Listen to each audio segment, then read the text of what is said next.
Ngozi Okobi, a huge omission from the Super Falcons list going to the World Cup. Regina Otu, another huge omission. But, there's been this back and forth coming from the Nigerian Football Federation and also Randy Wardrum, where the NFF, what I say, trying to cover their loopholes, are saying that they had no idea that Randy Wardrum omitted the name of an instrumental part of the Super Falcons team in the person of Ngozi Okobi. And Randy Wardrum also coming with a defense that the NFF actually wanted to impose a player on him to take to the World Cup. So a lot of questions have been asked. Is this the kind of rancor we need with just few days to the commencement of the 2023 FIFA Women's World Cup hosted by Australia and New Zealand? And the answer is no. What we want is a team, binded in unity. What we want is a team who understand that the job is to make sure they have a good outing in Australia and New Zealand. But with the whole back and forth coming from the NFF, at this point, so many Nigerians are not even looking forward to a successful outing coming from the Super Falcons of Nigeria.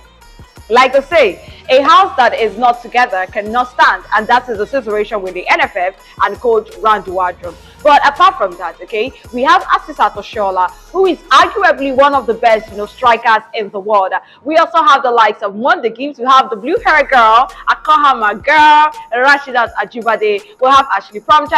We have Tony Payne. We have Michelle Alozie, and the list keeps going on and on and on and on and on. We have the safe hands of Nchamakanda Dozie. We also have the experience of Tochiko Olehi. As much as I have my reservations over regards to maybe going to the World Cup and also Francisco Dega, but I want to trust Coach Randy Wardrum. Like I've been saying, well, maybe whatever Coach Randy Wardrum has been showing us is just a little tip of the iceberg. I'm hoping that he will unleash everything he has when we get to the World Cup. Remember, our first game is against Olympic champions Canada. After that, we'll play Australia. Now, let me tell you a little bit of Australia. Australia ended England's unbeaten run, not just away from home, in front of their home fans. The Lionesses under Serena Wegman, they've had this strong unbeaten, about 20-something beating run. But Australia came to Wembley and Australia beat them at Wembley in front of their home fans. And you all know Sam Kerr of Chelsea, well, that name should ring the bell, as spearheading the attack of the Australian national team. So that should tell you that it's not going to be an easy game for the Super Falcons of Nigeria. Maybe we might just be taking a safe bet against our last game against the Republic of Ireland. But if we fail to get the job done against Canada, I will fail to get the job done against Australia, where Republic of Ireland might just be, just to fulfill our righteousness for our girls. So I believe in what the girls can do individually, but I do not know if they can forget about individual brilliance and come together and play as a team. That is where we need the support of Coach Randy Wardrum and also the NFF. Randy Wardrum saying they've not gotten the best of preparations with regards to the World Cup, blaming each other. But at the end of the day, we are rooting for the Super Falcons of Nigeria. We are rooting for them to go to Australia and New Zealand and do so well at the World Cup. We want to see them get to the semi-finals, a feat that they've never achieved. It is possible. Or maybe the captain of the side said it's possible for them to get to the semi-finals. I'm hoping, a part of me keeps on hoping that they can actually do that and get to the semi-finals. Now, let's talk about, the whole issue with the Naija Super 8 and everything. It's no longer news that the draws have been made, and we're having Enyimba Football Club of Aba in the same group with Remo Stars. A lot of persons will be asking, why Enyimba Football Club and Remo Stars? Well, we cannot say anything, but I just want to bring us up to speak to something. We might be having a repeat of the Super 6 playoff between Enyimba and Rivers United happen again at the Naija Super 8. What do I mean? Rivers United are in Group B, and the two top teams in each group will actually play in the semi-finals, and the two teams will meet at the final. So it means if Enyimba gets to the semi-final and eventually overcomes their opponent in the semi-final, likewise Rivers United, the two of them might be meeting again in the finals of the Naija Super 8. And the prize money for this one is 25 million naira. So, do you think Rivers United, if it gets to that point, Rivers United will allow Enyimba to do that? Well, if you ask me, I will tell you, as long as Enyimba are involved in any competition, the idea is to win.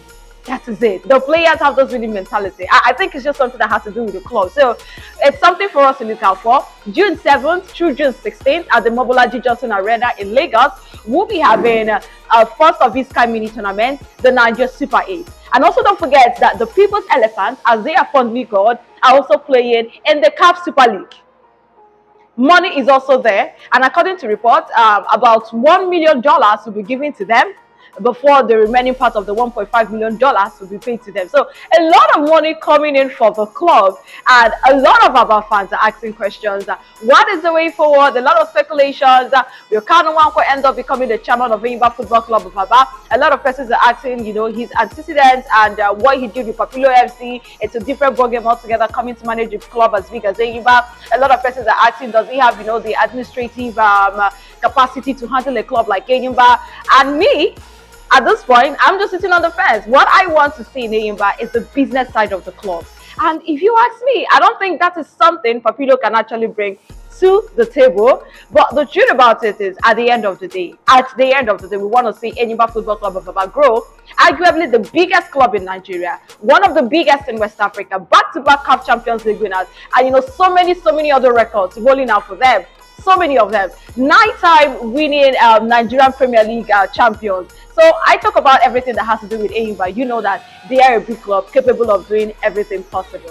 Like I said, Enyimba is a big club. The business aspect of it is something I don't know, okay? Every Wednesdays at 7 o'clock through 8 o'clock on my show titled Sports Business Hour on Enyimba 94.3 FM Aba, I take my time, to look at how we can actually change the fortunes of, football in Nigeria and by extension, Abia State.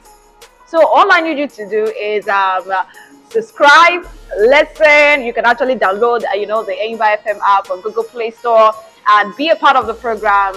I have the opportunity of looking at so many interesting topics with someone I call a business guru. There's a difference between guru and guru. Don't worry. If you want to know more about it, all you need to do is just tune in on Wednesday, 7 o'clock to 8 o'clock. You understand what guru and guru means, okay? Anyway, away from that, let's just keep our fingers crossed and see what will happen with regards to the club and everything.